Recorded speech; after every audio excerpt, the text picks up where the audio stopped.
नमस्कार दोस्तों, स्वागत है आपका हमारे इस चैनल पर, जहां पर मैं आपके लिए रोज़ उत्तराखंड का इतिहास और जानकारियां लेके आता रहता हूं। अगर आपको हमारी ये वीडियो अच्छी लगती हैं तो इस वीडियो को लाइक कीजिए, चैनल को सब्सक्राइब कीजिए और अपने मित्रों के साथ जो इतिहास में इंटरेस्ट रखते हैं उनके साथ शेयर कीजिए और अपना भारत का, अपने राज्य का गौरव जानिए। तो दोस्तों, आज हम बात करेंगे कि कुमाऊं जो क्षेत्र है उत्तराखंड में, उसके लिए और उत्तराखंड के लिए हमारे वेदों में क्या बोला गया है। तो चलिए शुरू करते हैं बिना किसी देरी के लिए इसका वैदिक महत्व। तो दोस्तों, जैसे कि ऋग्वेद में जो आर्य लोग हैं उनकी जाति को 5 भागों में विभक्त किया गया है। पहले हैं पुरु, दूसरे त्रिस्तु, तीसरे हैं अनु, चौथे हैं यदु और पांचवे त्रिवसु, जिनमें से पुरुवंशी राजा उत्तरी पंजाब के शासक थे। ये बाद में कुरुवंशी तथा भारतवंशी कहलाए, जिनसे इस देश का नाम भारतवर्ष भी पड़ा है। और राजा त्रिशु जो थे वो मध्य हेमवत के शासक बने। ठीक है ना।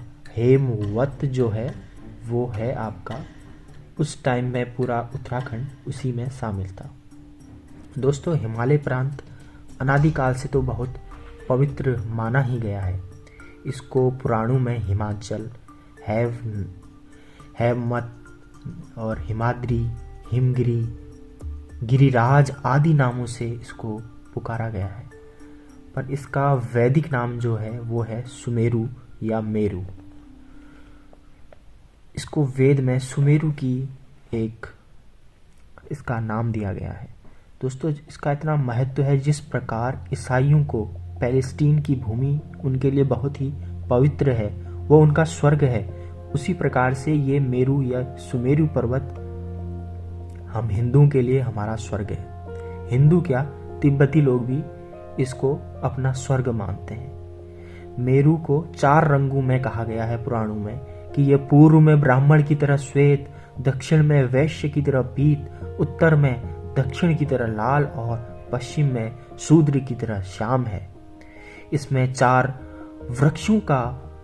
किस्म के वृक्षों का वर्णन किया गया है कि यहाँ पर कदम है, कदम का वृक्ष, पीपल का वृक्ष, जम्बू और वट के वृक्षों से ये स्थान सुशोभित है। हिंदू शास्त्रों में इस भूमि का वर्णन इस प्रकार किया गया है कि यह स्वर्ग भूमि है और धर्मात्माओं का स्थान है। अधर्मी लोग तो यहाँ जन्म नहीं ले सकते। यहाँ दुख, जरा, चिंता, भूख, प्यास व व्याधियां तो व्याप्त नहीं कर सकती। लोग यहाँ पर हजारों वर्ष तक जीते हैं। यहाँ वर्षा नहीं होती क्योंकि यहाँ पानी प्रचुर है। यहाँ काल का भी कोई काम नहीं है। हमारे वैदिक पुराण इस प्रकार से इसका वर्णन करते हैं और कहते हैं कि इस पर्वत का विस्तार बहुत लंबा चौड़ा है, हजारों योजन का होना इसे लिखा गया है। भागवत में कहा गया है कि सुमेरु के दक्षिण में कैलाश और करबीरगिरी तथा उत्तर में श्रृंग और मकर पर्वत हैं। सुमेरु के मध्य भाग में ब्रह्मपुरी है। दोस्तों, ब्रह्मपुरी जो है वो कत्यूरों की राजधानी का नाम कार्तिकेयपुर उर्फ करबीरपुर था। तो श्रृंग वर्तमान में जो अभी त्रिशूल पर्वत है, ब्रह्मपुर कत्यूरों के प्राचीन राज्य का नाम था।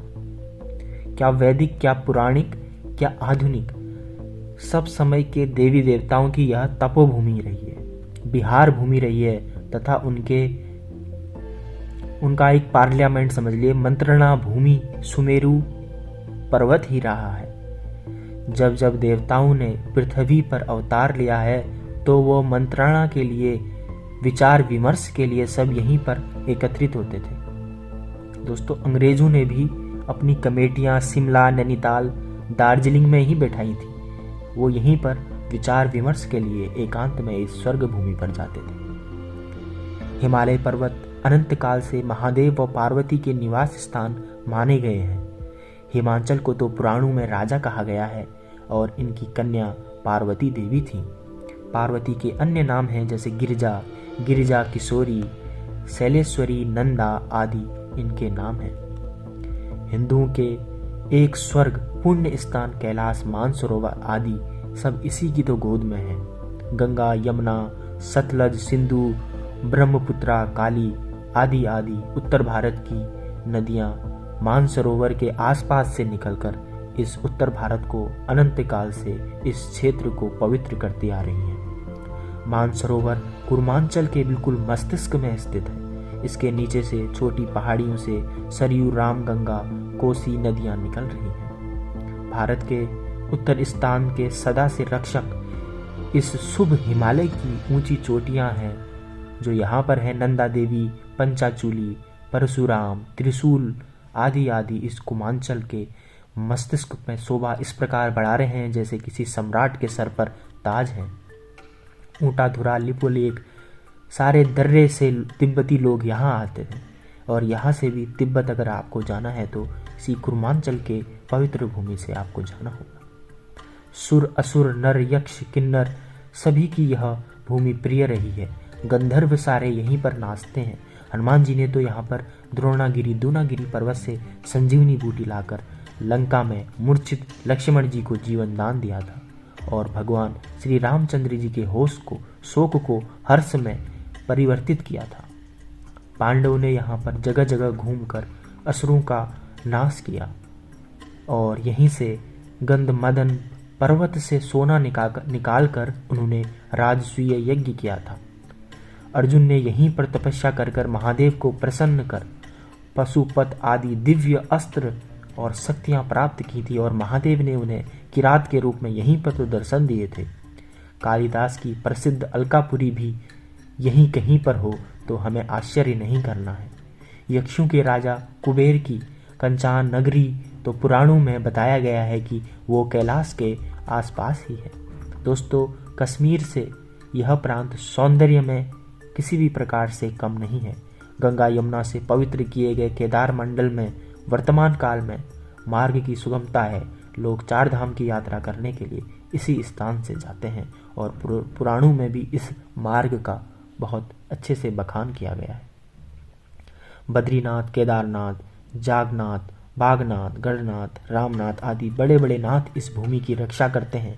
जयंती, मंगला काली, महाकाली, भद्रकाली, दुर्गा आदि देवियां माँ यहीं तो विराजमान है। कपिल, गर्ग, द्रोण, नारद, कर्ण, व्यास, वशिष्ठ, मार्कंडेय जितने भी सप्त ऋषि हैं सब ने यहीं पर तपस्याएं की और उन सब के आश्रम यहीं पर हैं। अष्टभैरव जो शिव के कैलाशपुरी के रक्षक कहलाते हैं सब यहीं पर तो विद्यमान हैं। साथ में उनके साथ उनकी सेवा के लिए हैरू, सैम, एड़ी, ग्वाल, गंगनाथ, भोलनाथ, छुरमल आदि आदि ग्राम देवताएं उनकी सेवाएं कर रही हैं। दस्यु, किरात, नाग, खश, शक, हूण, यवन आदि जातियां यहाँ पर पूर्व काल से रहती आ रही हैं। शास्त्रों ने इस भूमि को स्वर्ग की ही उपमा दी है। तो दोस्तों, अगर आपको अपने इस क्षेत्र, अपने इस कुमाऊं मंडल के बारे में